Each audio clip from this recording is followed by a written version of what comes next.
আল্লাহ বলেন এই হাসরের মাঠে নিয়ে আমি আল্লাহ প্রত্যেকটা মানুষকে জানাবো তুমি নিজের হায়াতে থাকাকালীন নেক কিংবা গুনাহ যা করেছো, আর তোমার মাধ্যমে যত নেকি এবং গুনাহ তোমার মাধ্যমে জমিনে ব্যবস্থা হয়েছিল, তোমার মৃত্যুর পরে চলছে, সেগুলো তোমার নামে জমা হয়েছে, এই দোনোটাই জানাবো। আপনি যে মসজিদে নামাজ পড়ছেন এটার সওয়াবও দেখবেন, আর আপনি যে মসজিদে টাকা দিছিলেন, মাদ্রাসায় টাকা দিছিলেন, এখানে যত নামাজ বন্দিগি হইছে আপনার মৃত্যুর পরে ওইগুলোর নেকিও আপনার আমল নামায় জমা করে আল্লাহ শোনাবে।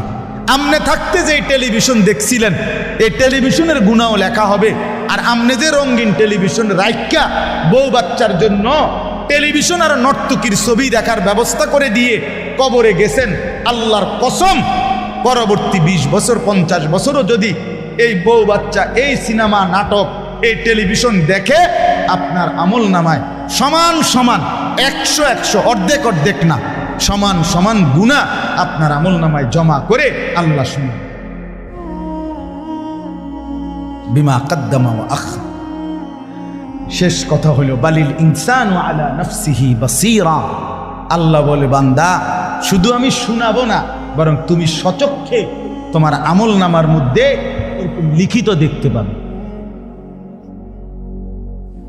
তুমি নিজ চোখে দেখবে তোমার আমল নামা। ওয়ালাউ আলকা মাআযীরা, এই 15টা আয়াত পড়ছি আমি, এই 15 নম্বর আয়াত।